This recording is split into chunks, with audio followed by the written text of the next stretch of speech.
Let's get a few things straight here. Number one, I'm back, bitches.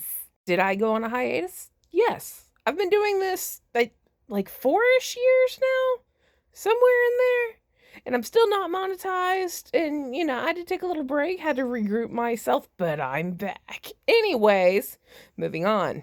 Number one, this is in fact Osgood Perkins' best movie. Everybody's like, oh, well, it's not his best flick. As opposed to what? Longlegs? The Monkey? Need I remind everybody of the third act of Longlegs? And whatever the fucking actual fight was for the monkey. I was just there for the weird deaths. Anyway. Number two, this is a good for her film. He put his whole metaphorical pussy into this movie. I don't know much about Osgood Perkins other than the fact he was in Legally Blonde and he made 3 films. But from what I can understand, I think he might be a girl's girl. He is an Allen.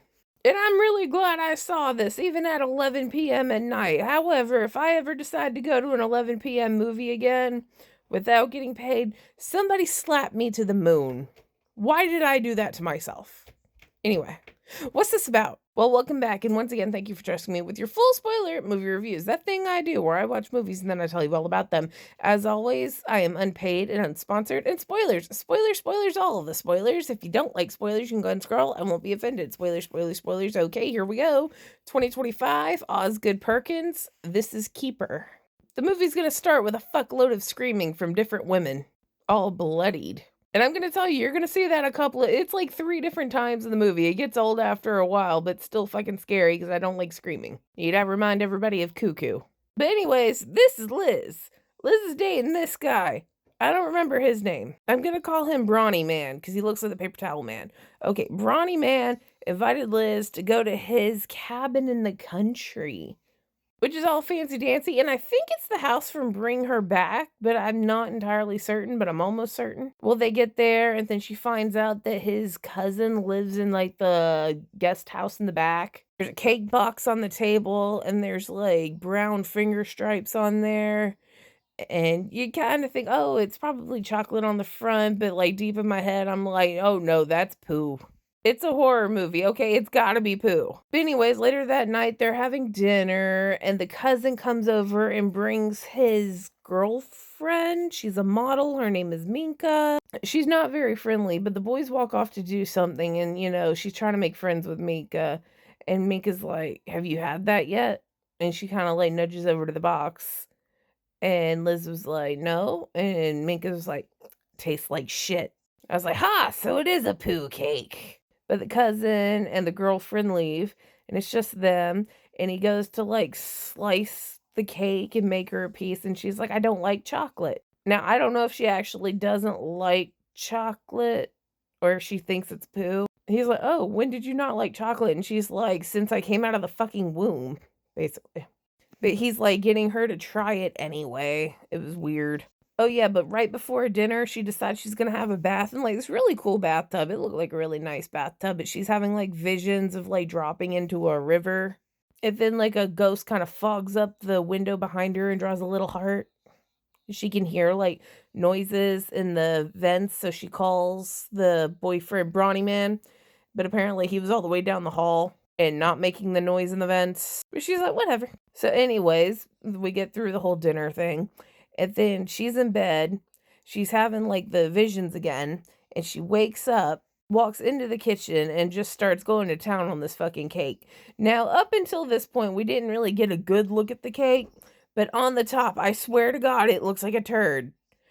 I swear it looks like a turd. We were never confirmed whether or not it was. But she starts digging in this cake with her hands and just eating the entire thing, and there's, like, people pieces in it.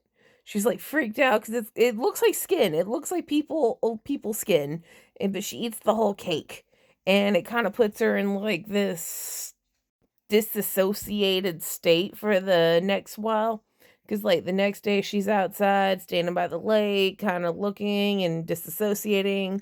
And then she looks down, and there's, like, a locket in the river, and it's got a little girl in it. And she's like, who the fuck is that?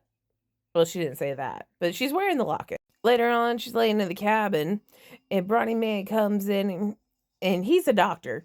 And he's like, hey, one of my patients is dying. I have to go into the city.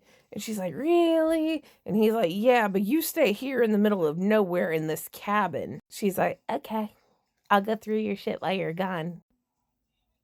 So he leaves. She's on the phone with her friend, looking out the window, spying on the house that the cousin lives in. And she's got binoculars. She looks down, and fucking Minka's head's in the trash. Because Minka got attacked by something. It was like a monster thing. But her head was in the trash can, and that freaked Liz out, but not enough to leave yet. Then at some point she falls asleep and she wakes up in her beige ass cardigan that he bought her. We should have known there was red flags when he bought her this ugly ass like beige cardigan. But it's completely backwards on her, and she walks into the kitchen, like gets something to drink, turns around, and there's two Minkas at the table. And it's really freaky because she saw her dead head, and she like blinks and it turns into another lady like right up at her face. And she's like, what the fuck? Well, then she wakes up. Then the cousin starts banging on the door looking for Brawny Man. And she's like, he's not here. And he's like, oh, well, let me in. And she's like, fuck no. And he's like, it's my family's house. So she kind of has to let him in. And he's like, let's have scotch. And she's like, okay. And he grabs a knife. And then he's gonna like chase her a little bit. I think she hid in the basement for a while, and then he left. She walks back upstairs, she goes into the kitchen, and now there's a lady with a plastic bag on her head being all freaky and brought another cake. And then she disappears, and then Brawny Man shows back up, and she's like, well, how's your patient? And he's like, what patient? And she's like, oh shit, you really weren't like doctoring, okay? You were there with your wife and your kids. And he's like, I'm not fucking married, you're not a side piece. But she's like walking away from him, like trying to separate each other. She closes the bathroom door, and one of the ghosty ladies, I guess, because it's like the spirits or something of them. We'll get to that here in a second. But one of the ghosty ladies managed to find like her family, like a family photo, and put it on the floor for Liz to find. And surprise, it's Brawny Man and a lady. Thank you, meow meow. And their children. And she's like, what the fuck is this? And he's like, you're never going to believe this, but I have to kill you. She's like, no, you don't. You can just let me go. And he's like, no, because a couple 100 years ago, me and my cousin shot a witch who was like 9 months pregnant and was like bathing in the river over there. And then we left her in the barn with the pigs because we thought it would be funny. And we came back and it like birthed something big and scary. And now we gotta feed it dead people so that we can live forever. And she tries to escape, but she ends up in the basement. And surprise! The scary thing that's like drooling in the commercials? Well, it's one of the girls. There's like 5 or 6 girls that he has killed throughout the years to feed to the monster undead thing so that he can live forever. Well, all those girls that were killed were turned into like witches. They're really scary looking. Like the monster aspect is really cool, but they're not evil. They're just victims of their circumstances, and they created like their own little coven, and they took her in. But one's got like a bag on her head, and she's got multiple faces, and from what I understand, that is her and her children all together. I'm assuming they were all suffocated. One's like burned to death, one I think drowned. The original witch's head that he killed was submerged in honey. I missed why honey was important for this, but whatever. He thinks that she's dead and that he's good to keep living on forever. Well, he wakes up the next day and he's all like old and sick, and the witches knock his ass out. He wakes up like hanging upside down, kind of like when you're gonna gut a pig. And Liz is like, haha, fuck you, they like me. And she fed him some cake and submerged his head in the honey. The end. Essentially, this is the most fucked up version of What Lies Beneath, mixed with Tuck Everlasting. You know what? I love it. 10 out of 10. Rotten Tomatoes can kiss my ass. 10 out of 10. Okay, bye.